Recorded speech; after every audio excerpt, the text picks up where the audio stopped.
Bonsoir à tous, il est 18 h très précisément et c'est l'heure de faire le point sur l'actualité de la métropole lilloise en ce mercredi 29 mai. Restez avec nous sur votre chaîne d'info locale. On continue dans la métropole.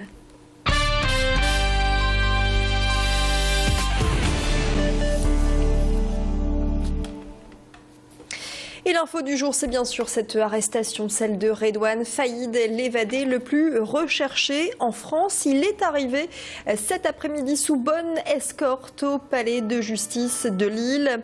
Il a été présenté à un juge d'instruction. Il comparaît également devant un juge des libertés et de la détention. Il doit donc intégrer un nouvel établissement pénitentiaire. Il ne s'agira pas de celui de Sequedin. C'est ce qu'a affirmé le procureur de la République de Lille, Frédéric Fèvre, qui assurait une conférence de presse tout à l'heure. Ces précisions.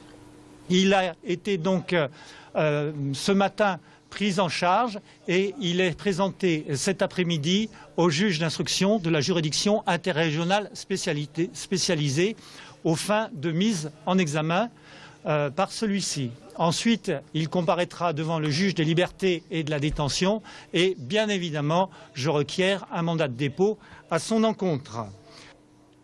L'arrestation s'est déroulée la nuit dernière aux alentours de 3 h du matin. Arrestation qui s'est tenue sans violence, visiblement à en croire les enquêteurs et la police judiciaire. Je propose d'écouter le directeur de la police judiciaire de Lille qui s'exprimait lui aussi tout à l'heure en conférence de presse. Ce genre d'individu a peu de chances de s'amender et nous redoutons plus que tout qu'il retombe dans ses travers et dans sa spécialité, si vous me permettez l'expression, et que l'on puisse se retrouver en face d'attaques sanglantes du type de celles que l'on a connues dans notre région à Arras par exemple, voilà, de fourgons bien sûr. Donc c'est un réel plaisir d'avoir pu interpeller dans ces conditions-là ce malfaiteur. Et après 6 semaines de cavale, Redouane Faïd a été retrouvé très précisément à Ponto-Combo. C'est en Seine-et-Marne, en région parisienne. L'arrestation s'est produite dans une chambre d'hôtel en compagnie d'un complice. Du côté de la prison de Sequedin, eh bien c'est le soulagement.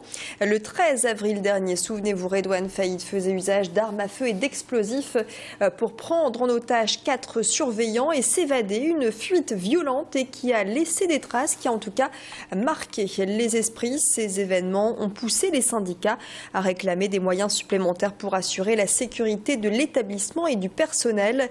Ce matin, les représentants syndicaux pensaient avant tout à leurs collègues pris en otage. Ils étaient au nombre de 4 et n'ont toujours pas repris le travail. J'ai eu un des otages au téléphone et puis la gradée qui était en responsabilité du parc ce jour-là, qui a eu le pistolet sur la tempe à plusieurs reprises. Ils sont soulagés, ils sont contents et soulagés. Maintenant, comme je vous disais tout à l'heure, l'enquête judiciaire va suivre son cours. À l'issue de tout ça, il y aura un procès et ça va nous permettre à eux de se reconstruire, à nous de comprendre comment tout ça a pu arriver, même si on connaît déjà les failles du système et on les pointait déjà depuis un bon nombre d'années. Donc voilà. Il y a un certain nombre de choses qui vont se mettre en place à partir d'aujourd'hui et c'est une très bonne chose.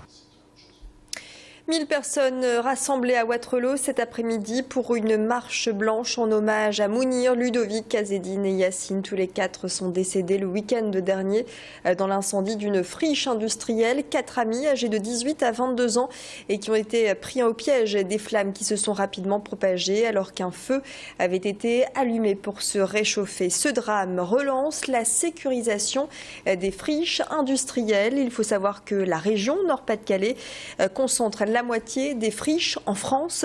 C'est l'EPF, l'établissement public foncier, qui réhabilite les sites. Ici, entre Roubaix et Wattrelos, les friches de la Lénière et de Penel-Flippo sont en cours de démolition et de désamiantage sur ces anciennes usines textiles. Les travaux vont durer 12 mois dans le but de rendre le terrain sain.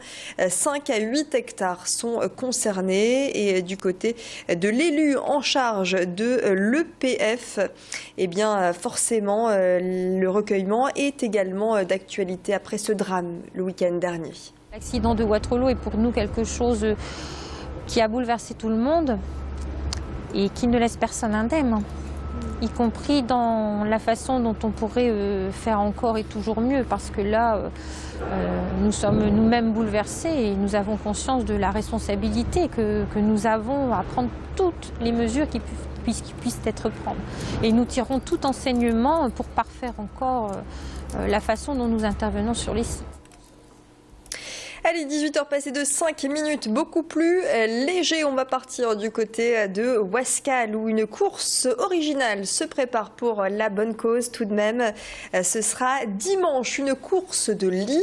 Depuis 12 ans, l'association Réveil organise cette course sur un parcours de 350 mètres et ce sur un terrain plat avec des équipes composées de pousseurs et de dormeurs. L'association Réveil contribue à l'accompagnement des personnes atteintes de traumatisme crânien, des patients dans le coma ou en rééducation, des cérébraux lésés qu'il faut encadrer. Chaque année pour les participants à cette course, c'est l'occasion de laisser place à toutes les originalités sur le plan de la déco du lit ou encore des déguisements. L'association recherche d'autres volontaires. Avis donc aux amateurs, ce sera dimanche du côté de Wascal. Voilà pour l'info près de chez vous. 18h passées de 6 minutes, on fait le point sur vos prévisions météo dans quelques instants et puis l'info trafic également à suivre toujours en direct. Bon début de soirée.